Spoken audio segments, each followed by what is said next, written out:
E aí, pessoal, tudo bem? Espero que sim, espero que estejam estudando, espero que estejam acompanhando as nossas aulas e principalmente que todos os conteúdos que nós trabalhamos em nossos vídeos possam estar realmente contribuindo para o seu conhecimento, contribuindo para os seus estudos. Hoje, o tema da nossa aula é Guerra do Contestado. Só que antes de começarmos a falar sobre Guerra do Contestado, não esquece daqueles 3 passos obrigatórios. Quais passos, Tiago? Primeiro, se inscreve em nosso canal. Segundo, curte o nosso vídeo se você, ao final dessa aula, entender que essas informações agregaram ao teu conhecimento. E se você conhece pessoas que também gostariam desse vídeo, que também gostariam dessa aula, não esqueça de compartilhar este conteúdo. Isso é muito importante para que a gente consiga continuar produzindo, continuar fazendo toda essa nossa distribuição de aulas e distribuição de conteúdos de modo gratuito dentro da plataforma do YouTube, correto? Bom, vamos aqui então agora iniciar o nosso conteúdo, iniciar a nossa aula, mas antes eu necessito que você vá na descrição desse vídeo e baixe o nosso material complementar. Sabe por quê? Porque nós vamos falar de um movimento de disputa de terras. Só que como vocês estão percebendo, não há nenhum desenho no quadro.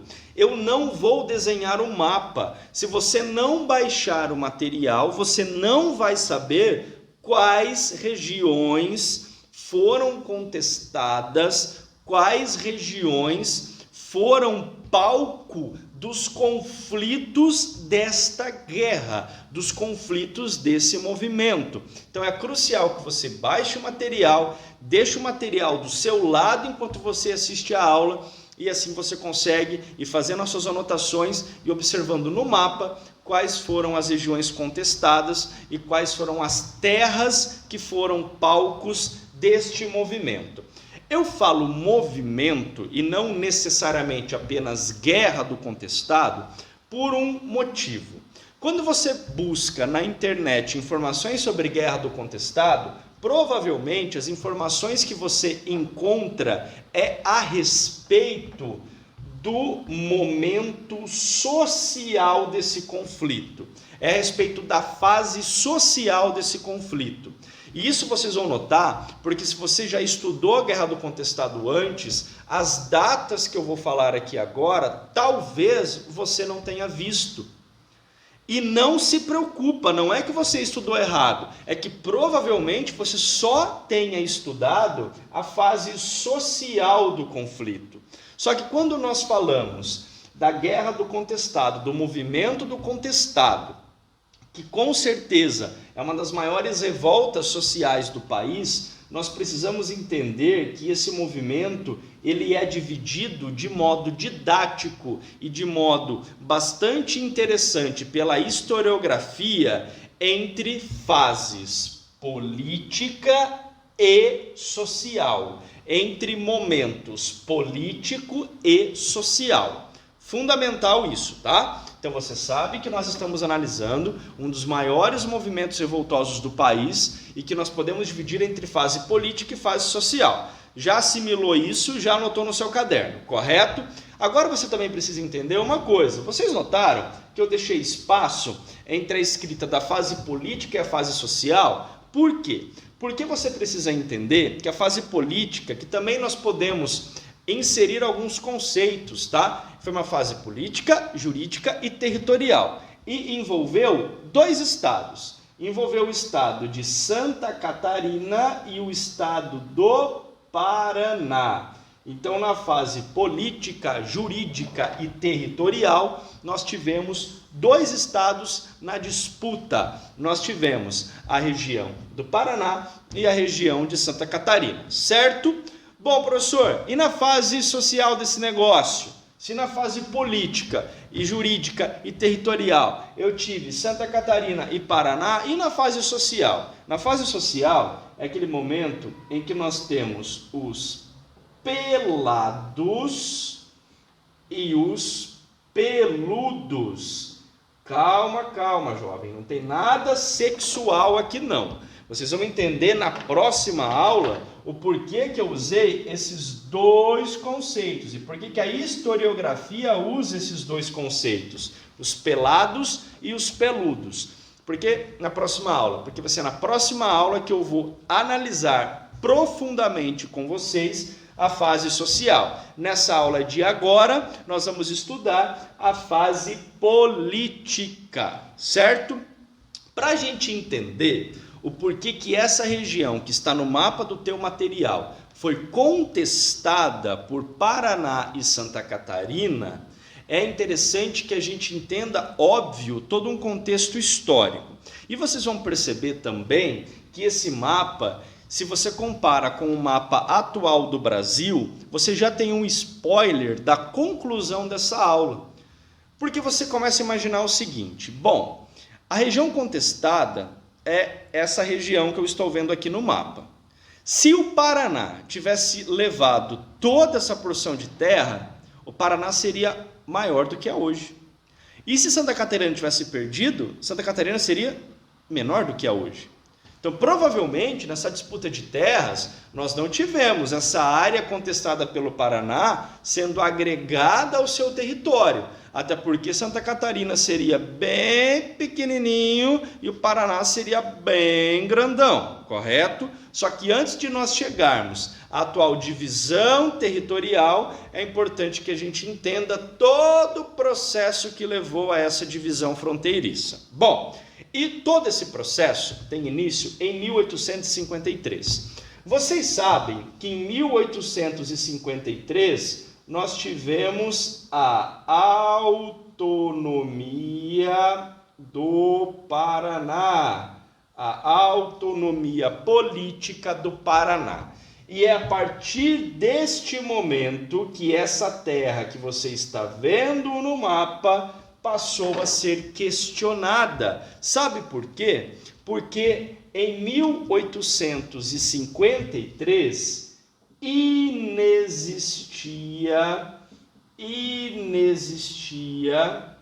inexistiu, né? Vamos colocar inexistia que fica mais fácil, tá? Inexistia um acordo de fronteiras. Inexistia uma linha fronteiriça definida entre os territórios paranaense e catarinense. Então, a partir do momento que nós tivemos a província do Paraná sendo efetivada e o território paranaense sendo desmembrado de São Paulo, o território paranaense, o estado do Paraná, a província do Paraná, olha para aquelas terras e fala: pera lá, essas terras que estão aí com núcleos urbanos, que já estão ocupadas, que têm atividades econômicas acontecendo, é minha, não é de Santa Catarina. Essa terra é minha. Se não existe um acordo de fronteira, se não existe um limite, então eu posso contestar essa terra como minha.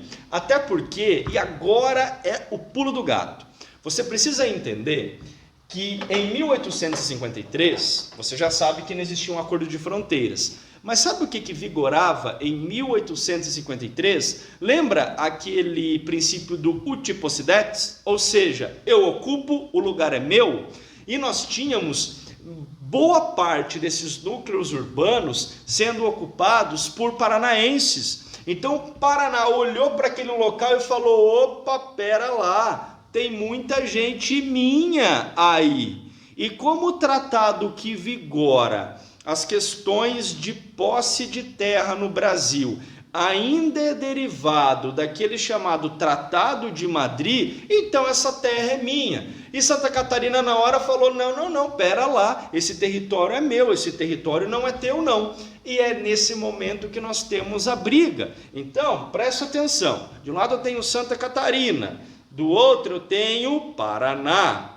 Eles olham para uma porção de terra, no caso Paraná, e falam: isso é meu. Tem muita gente paranaense aí. Então eu vou colocar em prática o dispositivo do uti possidetis. A terra é minha. E Santa Catarina fala não. E aí nós temos toda a disputa iniciando, toda a briga iniciando. A briga ficou ainda pior quando, no final do século XIX, então olha o tempo que essa briga ficou ocorrendo. No final do século XIX, nós tivemos passando coincidentemente nessas terras questionadas, nessas terras contestadas, uma ferrovia. Ô professor, que ferrovia é essa? Eu não vou falar para você agora, porque eu vou falar na próxima aula. Desperta inclusive uma curiosidade para que você esteja aqui no nosso próximo vídeo. Mas, Tiago, não tem uma agenda de quando saem os seus vídeos. Não, é por isso que você vai se inscrever no canal e é por isso que você vai assinar ali, você vai apertar, acionar o dispositivo de aviso de vídeo. Então, quando eu postar o próximo vídeo, você já vai ser avisado.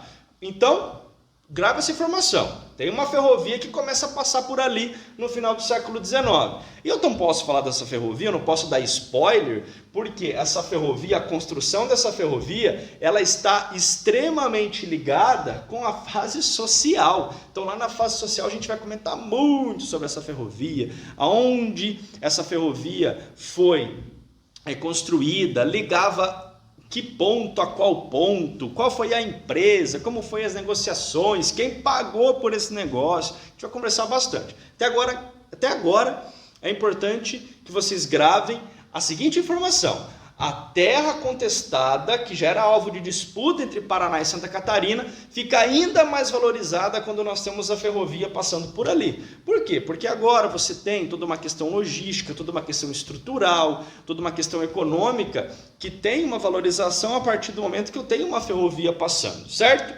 Bom, então eu tenho uma terra que está sendo contestada. Terra essa que você está vendo no mapa do seu material complementar. Essa briga entre as duas províncias, ela começa a ficar séria quando, em 1901, o território de Santa Catarina, a província de Santa Catarina, dá início a uma ação lá no STF, no Supremo Tribunal Federal, pedindo o reconhecimento jurídico de que aquela terra é de Santa Catarina. E presta atenção aqui agora. As pessoas que moravam naquele local contestado, elas tinham mais apreço pelo Paraná e menos apreço por Santa Catarina. Então, se fosse aberta uma votação, provavelmente aquelas pessoas que moravam naquela região escolheriam o Paraná. Só que no setor, na área, no poder judiciário, nós tínhamos muita gente que era muito próxima aos catarinenses. E você sabe provavelmente o que aconteceu, né? Quando em 1901 Santa Catarina dá início a essa ação, como os políticos catarinenses tinham uma relação muito próxima com o judiciário, nós temos uma série de decisões ao longo da primeira década do século XX, todas favoráveis aos catarinenses. E Santa Catarina comemorava, estourava champanhe, porque falava: agora essa terra é minha. Já era Paraná, perdeu. Só que o que acontece? Como eu falei para vocês, as pessoas que moravam naquelas terras tinham mais apreço pelos paranaenses. A partir do momento em que essas decisões judiciais favoráveis começam a dar ganho de causa a Santa Catarina, as pessoas que ali moravam falavam assim: opa, pera lá, segura a emoção, Santa Catarina. Nós não queremos ser catarinenses, nós queremos ser paranaenses. Como a justiça não deixa a gente ser paranaense, então a gente não vai ser catarinense também não. E eles dão início a um processo de emancipação de terras. Eles começam um movimento de emancipação que eles queriam que aquela autonomia daquela região passasse a virar politicamente o que nós chamamos de Estado das Missões. Então olha que doido isso, gente. Aquela terra que estava sendo alvo de Santa Catarina e Paraná, que a partir do momento o judiciário começa a falar: não, essa terra é catarinense. Aquelas pessoas que ali moravam falam: então agora a gente não vai ser de ninguém, agora a gente vai querer a nossa autonomia, nós queremos fundar o Estado das Missões. E olha que legal, esse Estado das Missões, essa ideia teve apoio dos paranaenses, porque olha a jogada, olha o que os historiadores nos falam. Os historiadores colocam que o grande objetivo das pessoas, se esse Estado das Missões tivesse existido, era que após a concretização de sua autonomia, eles tivessem posterior uma união com o Paraná. Ou seja, eu vou me tornar independente. Quando eu me tornar autônomo, eu vou me unir a vocês, porque eu quero ser paranaense, certo? Basicamente isso, resumidamente é isso. E o Paraná, é óbvio, ajudava. O Paraná patrocinava. O Paraná colocava combustível nessa fogueira. Só que essa tentativa, galera, ela foi fracassada, tá? Então a gente pode colocar aqui para vocês agora a informação de tentativa fracassada, porque as tropas federais acabam com a felicidade da galera. As tropas federais acabam reprimindo essa tentativa de emancipação. Aí você fala, professor, entendi o fim da história. Não, meu filho, o fim da história não chegou. Acontece que a ameaça de um movimento grande de revolta fez com que o presidente na época se intrometesse. E o presidente na época era o Venceslau Braz. Quase ninguém lembra, né, desse presidente chamado Venceslau Braz. O Venceslau Braz, preocupado muito com quais seriam os frutos de revolta que essa disputa iria levar, ele lidera o fim do conflito. Ele chama o pessoal de Santa Catarina, ele chama o pessoal do Paraná e fala, sentem aqui, meus filhos, que agora a gente vai definir esse negócio. E em 20 de outubro de 1916, nós tivemos aqui, ó, a resolução do conflito político. Inclusive, você pode ver a consequência dessa resolução, dessa definição de fronteiras, quando você abre o atual mapa do Brasil. Você está vendo essa fronteira que existe entre Paraná e Santa Catarina? Essa fronteira ela foi delimitada a partir do momento em que houve uma iniciativa federal para que esse conflito político fosse resolvido. Inclusive, muitos chamam essa divisão fronteiriça como linha Venceslau Braz, por conta de toda essa ação do presidente em resolver esse conflito político, jurídico e territorial. E como vocês podem perceber, se aquela região contestada ela tivesse sido toda abarcada pelo território paranaense, o Paraná seria maior do que é hoje e Santa Catarina seria menor do que é hoje. Então você consegue imaginar quais foram as construções territoriais, quais foram as consequências territoriais desse final de conflito, certo? Bom, terminamos aqui então a parte política, a parte jurídica, a parte territorial dessa disputa. Na próxima aula veremos aí sim a parte sangrenta do movimento. Aí sim a guerra efetivamente, certo?